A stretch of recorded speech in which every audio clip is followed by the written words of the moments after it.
Olá pessoal, então vamos hoje falar da guerra deste mundo, como eu chamei, que é a guerra que hoje está acontecendo entre a Rússia e a Ucrânia, certo?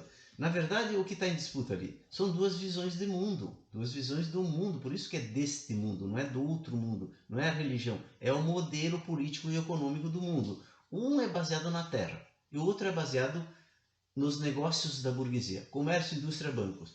A gente pode também chamar assim, um é baseado na terra, outro é baseado no mar, que nem tem alguns pensadores que dizem, porque o mar é justamente o comércio, é essa sociedade que está sempre em mutação, que é a sociedade burguesa proletária, porque não é só da burguesia esse mundo não, é também do proletariado.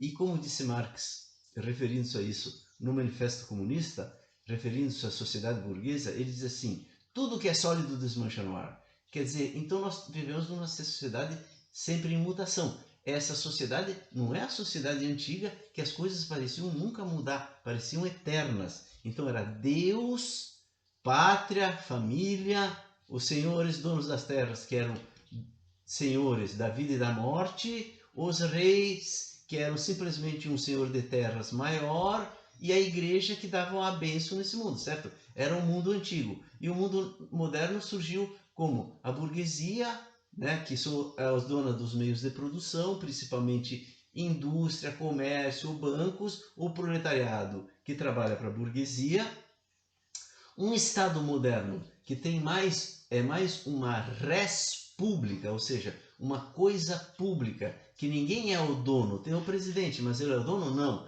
Tem o parlamento que faz as leis, é dono? Não. Tem a justiça que julga, é dona? Não. Certo? Então é pública, é res pública. Não é tão pública, mas pelo menos é mais pública, né, pessoal? Do que os reis, do que, enfim, as monarquias ou os estados autocráticos que são inerentes ao mundo rural. Por que os ruralistas defendem né, ditadura militar? Né? Por causa disso, porque eles têm essa mesma visão. E veja, bancada da bala, bancada da Bíblia, né? E bancada do boi, elas estão sempre juntas. Contra quem? Agora é o PT, mas se fosse o FHC ou fosse outro que representa a burguesia de São Paulo aí, por exemplo, eles estariam contra também, entende? Bom, então são esses dois mundos que brigam desde sempre, eles têm espíritos diferentes, né? Eu vou dar um exemplo para que fique bem claro isso. O que um ruralista pensa da indústria? Que é parasita, que suga ele. O que ele pensa do comércio? Que é parasita, que suga ele. O que ele pensa de um banco? Que é parasita, que suga ele. Então, isso é automático. Qualquer um que comprar uma grande terra e for lá administrar, ele vai acabar pensando isso. Porque o espírito, pessoal, a gente não muda. Ele é uma coisa imutável. Ele toma conta da pessoa quando ela vai desempenhar uma determinada função. No máximo, ela pode se dar conta disso e amenizar as coisas. Como qualquer coisa que é impulsiva em nós, certo? Muito bem, vamos ver como que isso, então, ao longo da história se repetiu essa mesma guerra. Como o mundo antigo, ele era igual a isso que eu falo rural, tudo era rural, porque não existia um comércio grande, nem existia indústria, muito menos indústria, nem bancos. Então existia um mundo rural, pelo menos era predominante esse espírito, né? O que acontece? Então, em todo o mundo era assim, senhor e escravo. Todo mundo, pessoal, não tem exceção. A América, a África, a Europa, a Ásia, os mais fortes escravizavam, submetiam os mais fracos que trabalhavam para eles, certo? Dentro dessas relações da terra, do senhor e do servo, ou do senhor e do escravo, certo? Isso começou a mudar quando o comércio começou a crescer. Principalmente isso aconteceu de uma maneira notável em Atenas, né? Quando um conjunto de cidades aí, lideradas por Atenas, que era a Liga de Delfos, ou a Confederação de Delfos, que eram cidades comerciais que foram implementando uma série de mudanças de mundo. Um monte. Por exemplo, desbancaram a construção mítica da realidade, ou seja, não era mais Deus e os mitos que explicavam a realidade, mas a racionalidade. Começaram a representação teatral, que antes não existia, quando um cara faz um papel de um outro, e é uma arte. Também desenvolveram a arte moderna, que não é mero artesanato, e também a democracia, onde todos são iguais perante a lei. Será? É, mais ou menos, porque era só os cidadãos de Atenas. mais ou menos metade da população de Atenas eram escravos, mas os cidadãos decidiam em conjunto. É verdade isso. Então isso já foi um avanço que depois foi, ao longo dos anos, a democracia ela vai indo e cada vez absorvendo mais gente, enquanto o mundo rural continua lá parado, naquela sua essência, certo? Porque ele é parado, né? O que acontece? Tão logo essas cidades comerciais começaram a crescer de um jeito meio assustador para o mundo antigo. Esparta, que era uma oligarquia rural, ou seja, uma família no poder, né? E junto com uma série de outras cidades também, que eram desse tipo, oligarquias, que formaram a Liga do Peloponeso, abriram guerra contra Atenas, por temor a esse crescimento. É preciso fazer um parênteses aqui, pessoal, muito importante, para dizer assim, por que esse mundo burguês proletário cresce? Ele cresce mais. O mundo rural parece ser parado. O servo não melhora de vida. Vai ano após ano, ele tem a mesma condição de vida, certo? Se a safra é boa, o servo comia. Se a safra era ruim, primeiro o Senhor, depois o servo passava fome e até morria. E era imutável, mas a igreja dava o amém. Não julguem a igreja, pessoal, porque isso é um conjunto de coisas, certo? Mas por que essa outra sociedade cresce? Porque ela traz mais liberdade e mais invento. Ela tirou do mundo o sobrenatural. Então tu desenvolveu uma ciência que transforma. E que ao mesmo tempo tu dá liberdade para as pessoas. Porque, por um lado, as pessoas querem liberdade. Por outro lado, o negócio precisa de liberdade, porque ele precisa de gente que consuma. Por que a burguesia ela faz propaganda de minorias de todos os tipos, né, pessoal? De todos os tipos. Porque ela gosta das minorias? Não, ela gosta do dinheiro que a minoria vai comprar e vai dar para ela de lucro, certo? Então, ela é mais aberta a isso, porque o negócio da burguesia é o dinheiro, é o lucro, certo? Não julguem isso. Olhem, simplesmente, porque nós também, que não somos burguesia, que nós somos proletariado, digamos, assalariado, quando a gente vai discutir salário, a gente não é diferente. A gente também quer dinheiro, certo? Então, faz parte do sistema que surgiu. Já o sistema antigo, o senhor, ele prefere perder dinheiro, né, do que aceitar a igualdade dentro dos seus domínios. Vocês acham que isso mudou? Não mudou. Um proprietário de terras hoje, ele prefere perder dinheiro a ver o PT ganhar a eleição, ou a ver alguém como o FHC, que também, para ele, era um cara de esquerda, né, que quer igualdade, que quer dar dinheiro para os pobres, não deu muito, mas queria, né, queria pelo menos, né? E ele prefere perder dinheiro, fica lá na terra dele, certo? Continua, não mudou nada. Os dois mundos continuam igual. Não julguem, certo? O que acontece? Esse mundo novo da burguesia, do proletariado, ele se instalou ao ocidente do mundo. Eu já expliquei para vocês por quê. É porque o ocidente já estava aqui preparado. Alguém não me pergunta quem preparou o ocidente, que nem ele já estava aqui de forma latente, com o lado europeu africano, com o lado americano, com o oceano no meio. Já contei essa história 400 vezes. Essa é a tese do canal, certo? Bom, e assim como se nós olharmos a nossa formação dentro do útero, a gente ia ver lá, né, o fígado, já pequenininho, mas ele ainda não era um fígado. Depois ele se formou. Também o Ocidente foi a mesma coisa. Já estava aí de forma latente no planeta Ocidente, e aí ele veio e ocupou seu espaço, com sua visão de mundo, que é a liberdade, com comércio, com indústria, com mudanças, com direito de minorias, se instalou o Ocidente. Certo? E o Oriente, diversas vezes nesse processo, atacou o próprio filho. Por quê? O Ocidente é filho do Oriente. Eu posso demonstrar de inúmeras vezes, de inúmeros modos, como o Oriente desejou e preparou o Ocidente. Mas assim como nós temos filhos, desejamos e preparamos, depois a gente briga com os filhos, certo? A gente não sabe bem onde um começa e onde termina, certo? É a mesma coisa. As guerras que vieram desde lá de Atenas E agora eu vou fazer um breve histórico das principais guerras para explicar para vocês como eram esses dois mundos que se digladiavam, certo? Então, é uma disputa de geração planetária essa guerra, entre o modelo antigo e o modelo novo. E será que um dos dois vai desaparecer? Não, eles são eternos porque são espíritos, certo? Então eles vão continuar existindo. O que acontece? Depois da Guerra do Peloponeso, em que Esparta derrotou Atenas, teve várias, né? Teve, por exemplo, os persas dominaram a Grécia, depois Alexandre Magno, depois da queda de Alexandre Magno, Roma se instalou.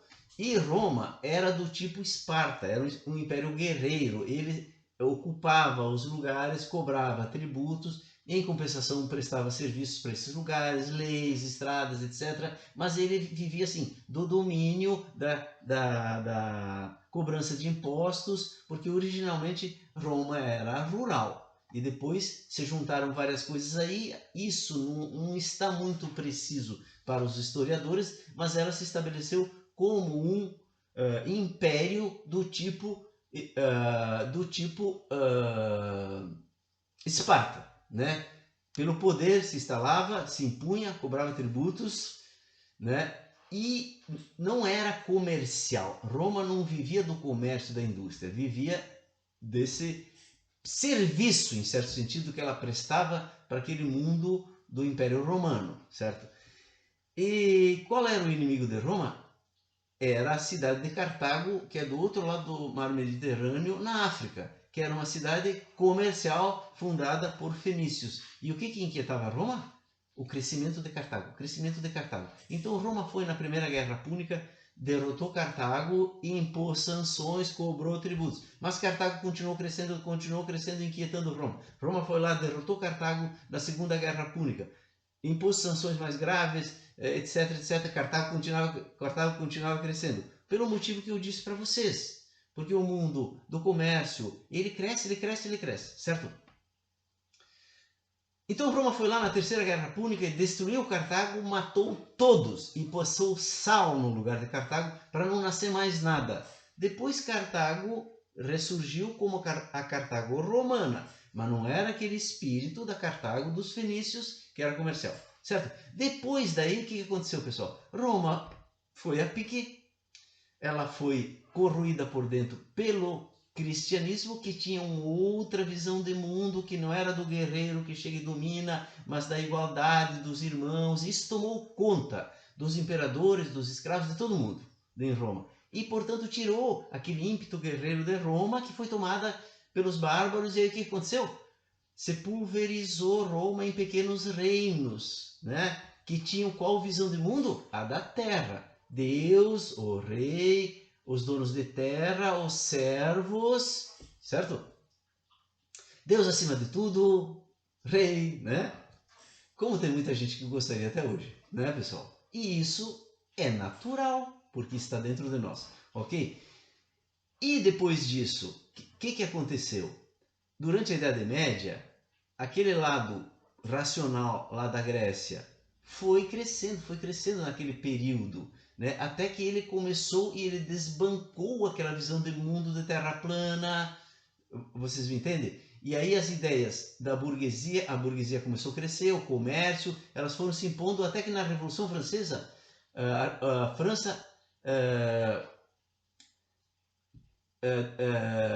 a França derrotou o regime monárquico e impôs uma mudança total das leis dos senhores, servos, suzerania, vassalagem, que eram as leis da Idade Média, e estabeleceu novas leis. E um sistema republicano que todo o entorno da França queria destruir, certo? Porque o que eles fizeram com os reis? Eles guilhotinaram Maria Antonieta, etc. lá, né? E toda a monarquia da Europa olhava para aquilo de maneira muito inquietante. Então, o que a sensibilidade do Napoleão fez ele fazer? Ele sentiu que a França ali, ou ela se expandia, ou ela iria ser sufocada. Então, as guerras napoleônicas foi a maneira como esse mundo ocidental se alastrou pela Europa, porque do lado americano, os Estados Unidos, antes da Revolução Francesa, já tinham instituído esse modelo do lado da América, o modelo republicano, certo? Depois, que era principalmente pela burguesia ali do norte, ou enfim, ali Nova York, esses lados aí dos Estados Unidos, e estavam juntos na independência também o sul, escravocrata, conservador, mas depois teve guerra entre os dois e o lado burguês submeteu o lado do sul, que é o mundo da terra, o lado do sul, que ainda é nos Estados Unidos, certo? Muito bem. Então, a França internacionalizou o sistema de leis e tal, mas o mundo antigo sempre querendo restaurar, sempre querendo restaurar. Por isso que a guerra franco-prussiana foi da Prússia, um reino desse tipo de pensamento, contra a França, porque o Bismarck, que fez essa guerra, ele queria, na verdade, fazer a unificação alemã, sob o comando da Prússia. E ele sabia que os reinos alemães aí, eles se uniriam numa guerra contra a França, que representava a democracia, essa coisa decadente do ponto de vista do mundo antigo, certo? E, de fato, ele abriu guerra contra a França e ganhou a guerra. Eles poderiam ter submetido a França e restaurado o antigo regime se eles quisessem. Eles não fizeram isso porque eles pensaram, como o alemão ele é um cara organizado, né? Então o Bismarck e companhia pensou assim, vamos primeiro fazer a unificação alemã, depois a gente vai para cima da França, porque é muito fácil, a gente já viu. A gente até ocupou Paris na Guerra Franco-Prussiana, né? Tem um filme interessante sobre isso que se chama Nada de Novo no Front, porque a Alemanha tinha certeza que uma vez que ela se organizasse, ela ia para cima e ia tomar de novo Paris. Só que nesse meio tempo, o Ocidente, né, ele sentiu o que ia acontecer. Então ele começou a se organizar, a França começou a se organizar, inclusive a Inglaterra, que esse pessoal mais conservador aqui da Alemanha, eles achavam que a Inglaterra, que era uma monarquia e é conservadora, ficaria do lado deles, do mundo conservador. Só que a Inglaterra não ficou.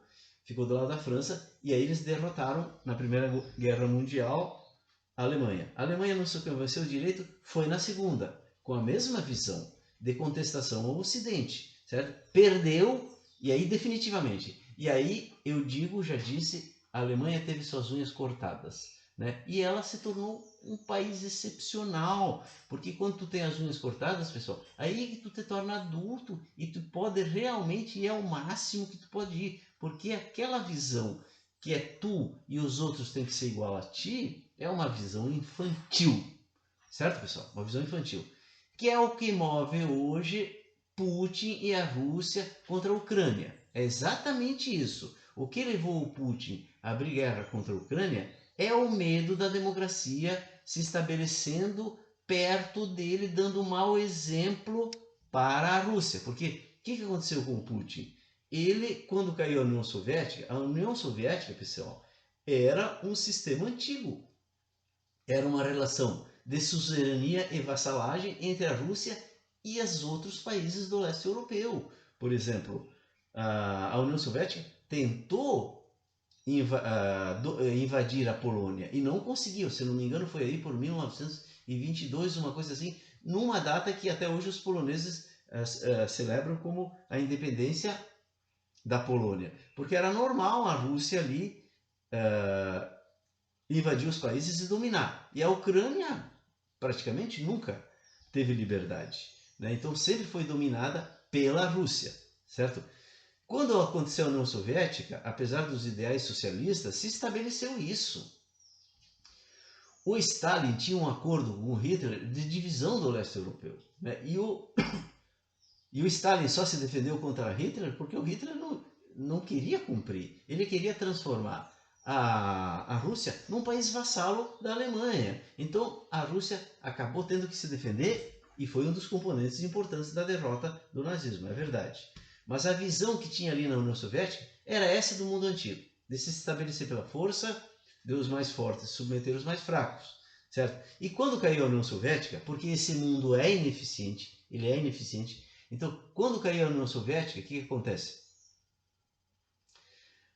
O povo russo se sentiu ficou frustrado, porque perdeu aquela importância que tinha no mundo como aquele que fazia o contraponto com o Ocidente. Então, no fundo, a sensibilidade política do Putin, que não era nada naquele tempo, mas era um cara esperto e muito tinha essa sensibilidade, ele meio que prometeu a volta dessa grande Rússia. E agora ele está tentando entregar. É isso que está acontecendo. Então, isso aí de OTAN, pessoal, ou isso aí de outras coisas que ele fala, que a Ucrânia é nazista, neonazista, isso é fake news para justificar o que realmente ele tenciona, que é restabelecer o Império Russo na região do leste europeu. Como se chama esse pessoal que mora no leste europeu? Se chama eslavos. O que significa eslavos, pessoal?